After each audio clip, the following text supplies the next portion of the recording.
আপনাকে যদি আপনি পরিবর্তন করতে চান তাহলে আপনাকে কাজ করতে হবে।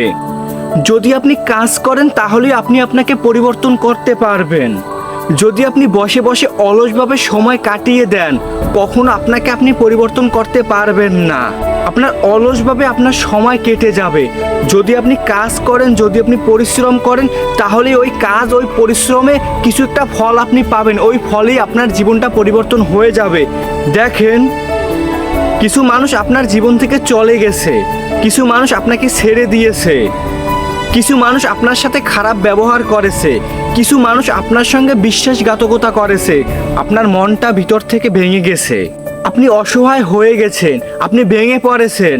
এখন আপনি যদি এই সময়ে নিজেকে আরো অসহায় ফিল করেন, আপনি তো আস্তে আস্তে শেষ হয়ে যাবেন।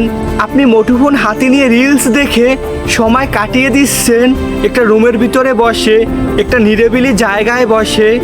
মনটা আপনার ভালো নেই, আপনাকে কেউ ছেড়ে গিয়েছে, আপনাকে কেউ ছেড়ে দিয়েছে।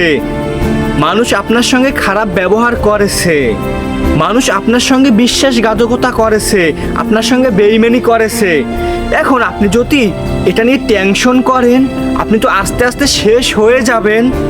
এখন আপনাকে এমন কিছু করতে হবে, যারা আপনাকে ছেড়ে গেছে, যারা আপনাকে ছেড়ে দিছে, যারা আপনার সাথে খারাপ ব্যবহার করেছে, যারা আপনার সঙ্গে বিশ্বাসঘাতকতা করেছে, তারাই আফসোস করবে আপনাকে দেখে। আপনার প্রতিশোধ নিতে হবে না, অটোমেটিক হয়ে যাবে যদি আপনাকে আপনি গড়তে পারেন। আপনাকে তো আপনার গড়তে হবে। এখন আপনি যদি এই সময়ে, এই খারাপ সময়ে আপনি যদি ভেঙে পড়েন, আপনি যদি বসে বসে টেনশন করেন, আমার সঙ্গে কেন এটা হলো, কেন এটা হলো, আমার ভুলটা কোথায় ছিল, কেন এটা করলো, এইসব টেনশন যদি করেন তাহলে তো কোনো লাভ নেই। হ্যাঁ, আপনার ভুল আছে দেখেই তো তারা করেছে। ভুল না থাকলেও আপনাকে ভাবতে হবে, হ্যাঁ আমার ভুল ছিল, তাই আমার সঙ্গে এরকমের হয়েছে। এখন যেটা হয়েছে তো হয়েছে, এখন আমি আমাকে শুধরে নিব, আমি আমাকে গড়ব, আমি কাজ করব, আমি বিজি থাকব, নিজেকে গড়ার জন্য চেষ্টা করব, হার্ডওয়ার্ক করব, পরিশ্রম করব। যখন আপনি নিজেকে গড়ার জন্য পরিশ্রম করবেন, হার্ডওয়ার্ক করবেন, ব্যস্ত থাকবেন, হঠাৎ করে আপনার ভিতরে পরিবর্তন আসা শুরু করবে।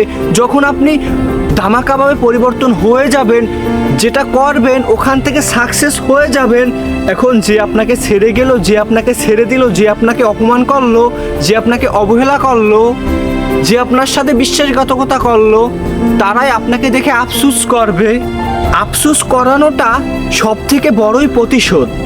যদি আপনাকে দেখে মানুষ আফসোস করে, যারা আপনার সাথে অন্যায় করেছে, সেটার আনন্দর সামনে আর কোনো আনন্দ নেই। ধরেন আপনাকে একজন একটা চর মারলো, এখন আপনিও যদি তাকে একটা চর মারেন, তাহলে তো আপনার আর তার ভিতরে কোনো তফাৎ নেই। এখন যে আপনাকে চর মেরেছে, আপনি যদি নিজেকেই পরিবর্তন করে এমন কিছু করতে পারেন, ওই চর মারা ব্যক্তি আপনাকে দেখবে আর আফসোস করবে। এখন আপনি চর মারলেন নাকি আফসোস করালেন, কোনটা বেছে নেবেন? আমার মতে তো আপনাকে আফসোস করানোটাই বেছে নিতে হবে। যে ব্যক্তি আফসোস করবে সে তো আপনাকে দেখে সারা জীবনই আফসোস করবে। আর আপনি চর মারলেন, আমি চর মারলাম, প্রতিশোধ নেওয়া হয়ে গেল, দুজনার ভিতরে রাগ কাজ করলো। এখানে তো এই পর্যন্তই সীমাবদ্ধ হয়ে গেল, তারপরে আবার মারামারি হবে, হয়তোবা এইভাবেই কেটে যাবে। কিন্তু আমাকে মারলো, আমি কিছু বললাম না, আমি নিজেকে পরিবর্তন করলাম। এখন আমাকে দেখে আফসোস করে, নিজের ভুল নিজে বুঝতে পারে, কিন্তু আমার কাছে ভিড়তে পারে না, কেননা ওই যে একটা অন্যায় করেছিল। জাস্ট আপনাকে আপনার পরিবর্তন করতে হবে। যদি আপনাকে আপনি পরিবর্তন করতে পারেন, আপনাকে আপনি গড়তে পারেন, তাহলেই এই খারাপ সময় যারা আপনার সঙ্গে খারাপ ব্যবহার করেছে, ছেড়ে গিয়েছে, অনেক অন্যায় করেছে, তারাই ওই সময় আফসোস করবে। আমার মতে আফসোস করানোটাই সব থেকে বেস্ট প্রতিশোধ। তাই যদি প্রতিশোধ নিতে মনে চায়, নিজেকে গড়েন, নিজে তো ভালো থাকবেন। যারা অন্যায় করেছে তারা আপনাকে দেখে জ্বলবে, আফসোস করবে। তাই নিজেকে গড়েন, এখন কাজ করেন। বসে বসে মোবাইল টিপলে কাজ হবে না, বসে বসে আড্ডা দিলে কাজ হবে না। ছেড়ে গেছে, যাক না, খারাপ ব্যবহার করেছে, করুক না, আপনার সাথে অন্যায় করেছে করুক না, অত্যাচার করে করুক না, এখন আপনার সময় নিজেকে গড়তে হবে। নিজেকে গড়তে পারলেই আপনি একসময় ভালোভাবে থাকতে পারবেন। আর যারা আপনার সাথে অন্যায় করেছে তারা আপনাকে দেখে জ্বলবে, তারা আর তখন ভালো থাকতে পারবে না। তাই কাজ করেন, যত কাজ করবেন অতই নিজেকে গড়তে পারবেন। আপনি কাজ করবেন, আপনাকে গড়বেন। বসে বসে স্বপ্ন দেখলে আপনাকে গড়তে পারবেন না। যদি আপনি চেষ্টা করেন, কাজ করেন, তাহলেই আপনি আপনাকে গড়তে পারবেন ইনশাআল্লাহ।